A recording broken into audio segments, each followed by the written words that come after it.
The Indiana Fever secured a thrilling one-point victory over the LA Sparks in what proved to be a wild and entertaining contest, particularly during the final period. While the game featured some rough stretches for Indiana, they managed to avoid a season sweep by Los Angeles and claimed a crucial win. The victory came largely thanks to LA's struggles with ball security, as the Sparks committed an astounding 22 turnovers that Indiana converted into 23 points. This turnover margin proved decisive in the narrow outcome. Odyssey Sims delivered several crucial baskets down the stretch, providing the spark Indiana desperately needed. Lexi Hull also connected on a vital three-pointer, despite dealing with visible injuries. Kelsey 5 of 14, 35%, 12 points. Leah Boston 11 of 18. She had a double-double. Angel Reese, looking at you, double-double and a victory. Yeah, see how that actually works. 22 and 11. Odyssey Sims, 10 of 20 on the in 33 minutes, 21.6 boards, 3 assists. You're not winning this game without her. However, both Hull and Natasha Howard struggled offensively, combining for just 3 successful shots on 15 attempts. Kelsey Mitchell managed 12 points on 35% shooting, going 5 for 14 from the field. Leah Boston provided solid production with 22 points and 11 rebounds on efficient 11 of 18 shooting, recording her double-double in the victory. Sims finished with 21 points, 6 rebounds, and 3 assists on 10 of 20 shooting across 33 minutes of action. Her performance was essential to Indiana's success. 2 notable absences from Indiana's rotation raised eyebrows throughout the contest. And I gotta tell you, if we would have lost this game, the story of this game would have been the following, and it's still a story. Chloe Bibby was cleared for this game. No minutes. Your most athletic player, Michaela Timpson, no minutes in this game.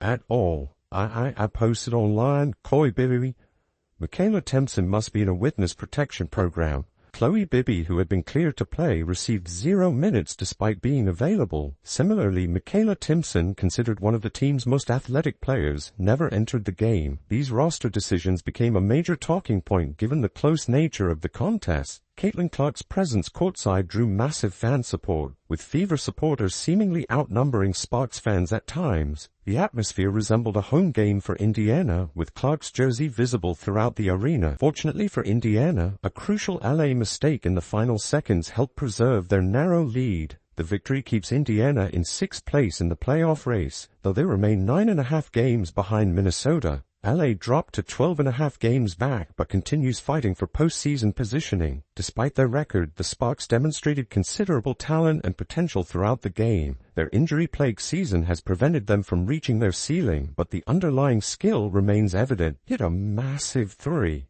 Pass out. Boom. Knocked it down. That was a massive clutch shot. They needed that.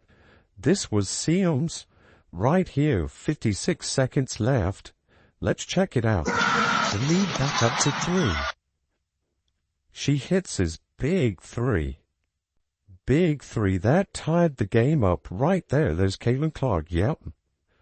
And then, this young roster could pose problems for opponents when healthy. Indiana's early offensive explosion produced 31 first-quarter points, though they struggled mightily in the third period when scoring nearly dried up completely. These inconsistent offensive stretches continue plaguing the team under current coaching. The coaching staff's rotation management remains questionable, particularly the decision to keep 2 capable players completely out of a close contest. Both Bibby and Timpson possess skills that could have contributed, yet neither saw any playing time despite the competitive nature of the game. Hull's timely three-pointer proved crucial, as did her willingness to play through obvious physical limitations. However, Howard's cold shooting night nearly cost Indiana the victory, highlighting their need for consistent offensive production from multiple sources. This road victory carries significant weight in the playoff chase, demonstrating Indiana's ability to win difficult games away from home. Traveling across the country and securing a narrow victory shows character and resilience. Speculation continues regarding Clark's potential return to action. Did all they freaking could to get this game in the favor and give, If Kelsey Plum had screwed the pooch and that ball rolled out, I don't know how this game turns out. I really don't. Again, MIA for Michaela Tempson and Chloe Bibby. They have not updated these standings, but I did see them a few minutes ago. Fever still in 6th place, 9.5 back. The upcoming schedule includes games against Las Vegas on Sunday, followed by Phoenix on Tuesday, and then Chicago later in the week. Phoenix appears to be the most likely spot for her comeback, as the Chicago matchup could expose her to unnecessary physical contact upon her return. The Tuesday Phoenix game offers a reasonable middle ground for reintroduction, allowing Clark to test her fitness against quality competition without the intensity that typically accompanies games against division rivals. Indiana's victory celebration was well deserved given the circumstances and importance of avoiding a season sweep. However, questions remain about roster utilization and whether maximum talent is being deployed effectively during crucial moments. About how, basically, is it worth risking Caitlin Clark's long-term career for basically to get to the playoffs and lose in the first round? And I'm gonna be honest, the scan, we heard the scan showed nothing. We don't know if this was a grade 3 groin strain or if she'd a grade 2 hamstring strain, or if this was like an MCL sprain or an ACL sprain, or if this was a grade 2 calf strain. Recent commentary from WNBA media personalities Natalie Esquire and Tariq has sparked debate regarding Caitlin Clark's potential return to action this season. The discussion centers on whether bringing Clark back serves the Indiana Fever's long-term interests or poses unnecessary risk to her career trajectory. Both reporters present compelling arguments about the wisdom of rushing Clark back into competition. Their primary concern focuses on weighing short-term playoff aspirations against potential long-term consequences for the star player's health and future performance capabilities. Medical reports indicate Clark's injury situation may not be as severe as initially feared. A 2 calf strain, that was going to lead to an Achilles tear. Obviously, she shouldn't play. This is what appears to be nothing.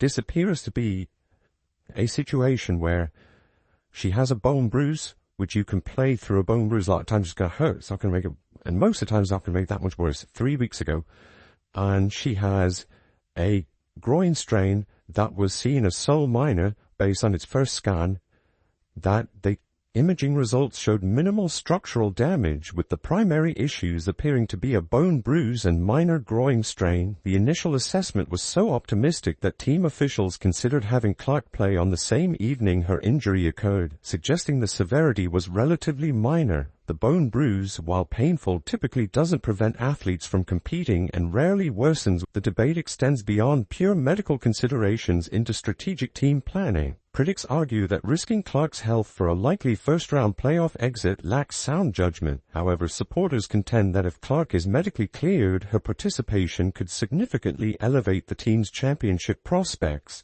Current standings suggest the Fever will secure a playoff position regardless of Clark's status. Even with potential losses in remaining games, the team appears positioned above 500 and likely to maintain their playoff trajectory. Upcoming matchups against Chicago, Washington, and Minnesota present opportunities to solidify postseason positioning. The final regular season game against Minnesota holds particular significance, as the Lynx may rest key players if seeding is already determined. This scenario could provide Indiana with a strategic advantage in securing favorable playoff positioning. Postseason matchup analysis reveals intriguing possibilities for the Fever. Many observers believe Indiana could compete effectively against Las Vegas, despite the Aces' recent strong play. People disagreeing, and says Raul, you're upset about if Caitlin's healthy, does now reach and come back, especially if they're here in the playoffs.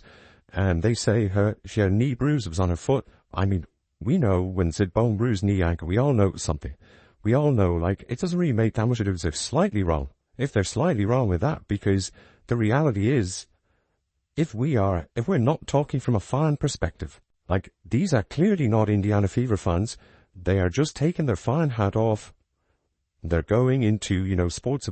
Questions about Vegas's depth and overall squad composition suggest potential vulnerability that Indiana could exploit. Phoenix presents another winnable matchup for Indiana, though concerns exist about specific player matchups. However, coaching staff familiarity with key Phoenix players could provide strategic advantages in game planning and preparation. The Atlanta Dream represents perhaps the most favorable potential first-round opponent for Indiana. Stylistic matchups appear to favor the Fever, and many analysts believe this would be Indiana's preferred playoff scenario. New York presents the most challenging potential matchup, with most observers giving Indiana minimal chances against a fully healthy Liberty squad. The combination of talent, experience, and depth makes New York a formidable opponent for any team. Minnesota emerges as the consensus most difficult matchup for Indiana. The Lynx' combination of veteran leadership, defensive intensity, and playoff experience creates significant challenges for younger teams like the Fever. The upcoming Las Vegas versus Minnesota game on September 4th carries major implications for both MVP voting and playoff seeding. And draft, and you get the fourth best odds because Canicus on our setting to win games. So, you get yourself 15% chance of number one, but they're not going to do it. They're going to be in the playoffs to beat the Storm. Even if they lose their next 3 games, which I think are going to go 1-2, they're still above 500. And then going into Sky Mystics and a Lynx team who are going to play Anastasia Kosu 30 minutes in the last game of the season. Like if we need to beat the Lynx to make the playoffs, we're beating the Lynx to make the playoffs. It's as simple as that. It is as simple as that.